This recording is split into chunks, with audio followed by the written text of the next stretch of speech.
Hello everyone. आप सभी लोग कैसे हो? I hope you are doing well और आपकी पढ़ाई भी अच्छे से चल रही हो।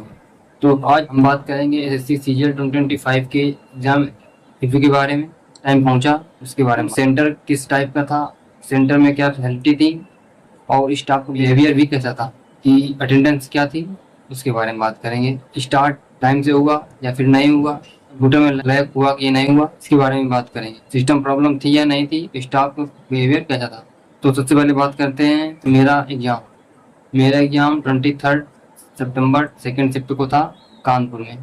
बात करें कि जो मेरी डिस्टेंस थी, जहाँ मैं रहता हूँ रेंट पर, वहाँ से मेरे सेंटर की डिस्टेंस थी 40 किलोमीटर, यानी ज़्यादा नहीं थी लेकिन फिर भी से गए थे तो 1 आवर लगभग लग गया था, क्योंकि थोड़ा सा बीच में ट्रैफिक भी था। तो मेरा एग्जाम शायद टाइम से स्टार्ट हो गया था, क्योंकि 10:55 में, तो 11 बजे मैं 11:10 में एंट्री मैंने ले ली। मेरा जो मैं यहाँ पर चेक किया आगे ईमेल में, जो मेरा वेरिफिकेशन होता है तो वो 11:25 में हुआ है, उसकी 25 मिनट पर मैं आधार ऑथेंटिकेशन हुआ है, ओटीपी आई थी।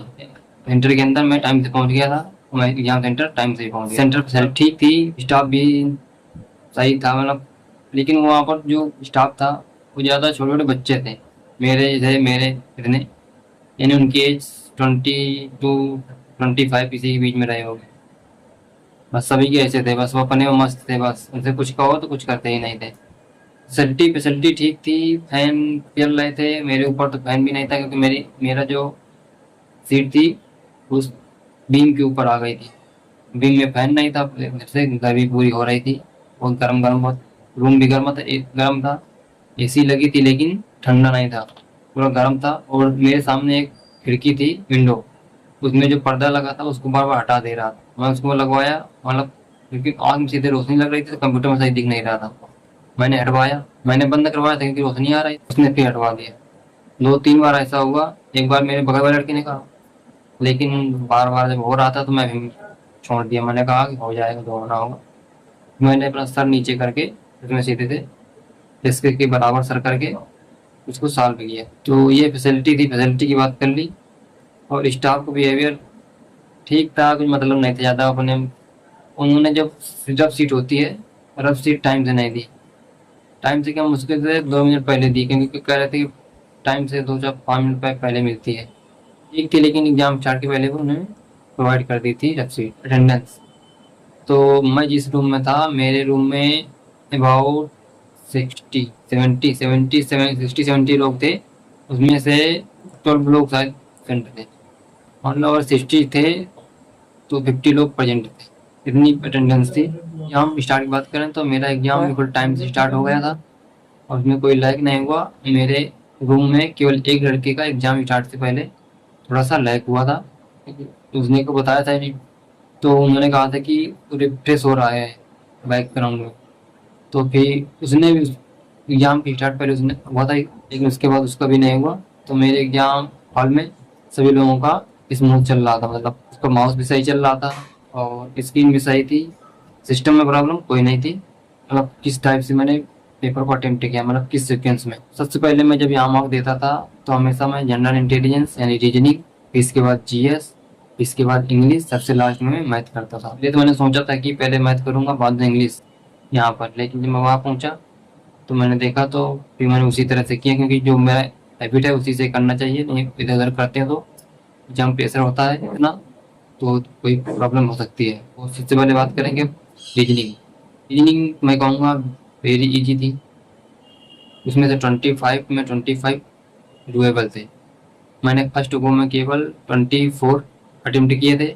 एक क्वेश्चन था, किसी मंथ की कितनी तारीख को जाता है, कोई इसी मंथ की इसकी तारीख को जाता है, तो बताओ वो उसके दोनों के बीच में कितने दिन का अंतर हुआ। ऐसा टाइप का क्वेश्चन था, जो थोड़ा सा मतलब लॉन्ग था, 5 लाइन 3-4 लाइन में। तो उसको मैंने छोड़ दिया था, क्योंकि पहले सोच रहा था थोड़ा हार्ड होगा, लेकिन जब मैंने उसको अटेम्प्ट किया बाद में तब से आके, तब वो मेरा हो गया था। तो रीजनिंग में मैंने 25 में 25 अटेम्प्ट किए और मेरे 100% 25 करेक्ट है। रीजनिंग बहुत सिंपल थी, आप नहीं पढ़ोगे तब भी थे। वही जो कोडिंग डिकोडिंग वाले होते हैं बहुत सिंपल थे, बहुत सिंपल थे। और मल्टीप्लाई करके उसमें ऐड करना था कितना, बस इसी टाइप के क्वेश्चन थे और सिंपल क्वेश्चन थे, लेकिन आप लोग भी कर सकते हो। रीजनिंग बहुत ईजी है। इसके बाद सेकंड सेक्शन की बात करें, सेकंड सेक्शन में मैंने जीएस अटेम्प्ट किया, और जीएस तो मैं पूछूं कितनी थी, ये टफर साइड थी, मॉडरेट टू हार्ड। इसमें से मुझको लगता है मेरे 8-10 क्वेश्चन सही होंगे शायद, क्योंकि क्वेश्चन तो याद नहीं, बाकी जो 3-4-5 मुझको याद थे वो तो मेरे सही हैं।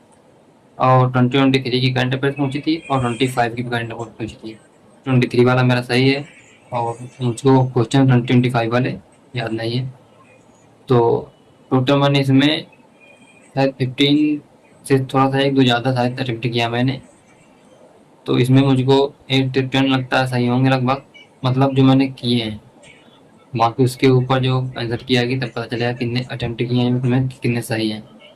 ये रहा मेरा। खाली बात करेंगे मैं इंग्लिश। इंग्लिश ज़्यादा हार्ड नहीं थी, डुएबल थी। और इसमें सबसे पहले बात करें कि इधर का एक क्वेश्चन तो था, एक ही क्वेश्चन मुझे लगता था, वो थोड़ा मतलब अच्छा था क्वेश्चन।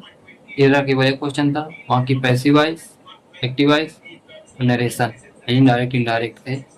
और सिनोनिम थी 2 थी, और एंटोनिम के 2 थी। तो डुएबल थी, उसमें से एलिमिनेशन लग रहा था।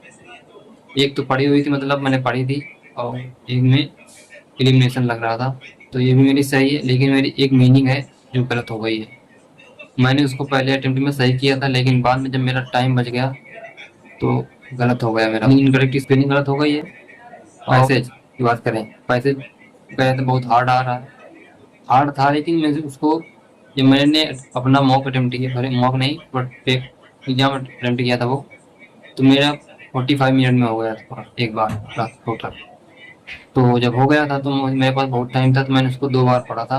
पहली बार मैंने क्वेश्चन पढ़े थे, जितने क्वेश्चन पूछे थे 5 क्वेश्चन थे पैसेज में, क्वेश्चन पढ़े, उसके बाद मैंने उसको क्वेश्चन पढ़े, पैसेज पढ़ा, फिर मैंने क्वेश्चन सॉल्व करने किया, फिर भी नहीं बन रहा था। फिर मैंने दोबारा फिर पैसेज को बीच बीच से जहाँ से पढ़ा मुझे याद था कि कहाँ पर कौन सा सेंटेंस है, उसके हिसाब से मैंने पैसेज पूरा कर दिया। शायद मेरे पूरे 5 में 5 करेक्ट होंगे। इंग्लिश में मेरे एक वो बता दिया मीनिंग वाला गलत हो गया, इनकरेक्ट, मुझको बिल्कुल डाउट रहा, बिल्कुल लग हो रहा, हो गया होगा, हो गया नहीं होगा, हो गया है, वो 100% करेक्ट। मतलब मेरे एक तो इनकरेक्ट हो गया इंग्लिश में, इसके बाद 2-3 और गलत हो सकते हैं, क्योंकि ये जो 1 वर्ड पूछा था और एक पूछा था इडियम, इतने क्वेश्चन थे, और बाकी सब एक्टिव वाइज पैसिव वाइज थे बस, और कुछ नहीं था। तो इंग्लिश भी मॉडरेट कह देंगे, थोड़ा सा हार्ड थी। 4th सेक्शन में आते हैं मैथ। मैथ भी इजी टू मॉडरेट कह सकते हैं, मॉडरेट थोड़ी थी, 2-3 क्वेश्चन, 3 क्वेश्चन शायद थोड़े हार्ड थे, मतलब बाकी सब सिंपल थे। तो इसमें मैंने 25 अटेम्प्ट किए, इंग्लिश में भी मैंने 25 अटेम्प्ट किए, और रीजनिंग में भी मैंने 25 अटेम्प्ट किए। और जीएस में मुझको याद नहीं है, मैंने पहली बार में अटेम्प्ट कर लिया था, उसके बाद मैं उसको छुआ नहीं, शायद 15 से 16 ऐसे कुछ क्वेश्चन। अब बात करते हैं टोटल मैंने कितने अटेम्प्ट किए। तो मैंने 25 25 25 एंड 75, 15 और मान लो, मीन्स 90, मैंने 90 अटेम्प्ट किए हैं। इसमें मेरे रीजनिंग में पूरे करंट है 100%, मैथ में 1 या 2 में डाउट है, इंग्लिश में 1 तो गलत हो गया, 1-2 और लगते हैं। मैंने मान लिया, मैंने मैथ में मेरे 2 गलत हो गए, इंग्लिश में मेरे 3 गलत हो गए, तो कितने हो गए, 75 में 5 गलत हो गए, तो मतलब बचे 70। और जीएस में मेरे शायद 8 to 10 करेक्ट है, 80 के अबाउट लगभग करेक्ट होंगे। पेपर अच्छा था, मॉडरेट था थोड़ा सा, जीएस और इंग्लिश अच्छी थी, रीजनिंग और मैथ इजी थी, इजी टू मॉडरेट कह सकते हैं। रीजनिंग तो बहुत इजी थी, मैथ को इजी टू मॉडरेट कह सकते हैं। ये पेपर पूरा पेपर लेवल था। इसका भी आगे एग्जाम, आगे शिफ्ट में एग्जाम है, तो आराम से दे, टाइम से पहुंच जाए। रिव्यू आंसर की आती तब पता चलेगा कितना एग्जाम, कितना करेक्ट हुआ, कितना नहीं करेक्ट हुआ।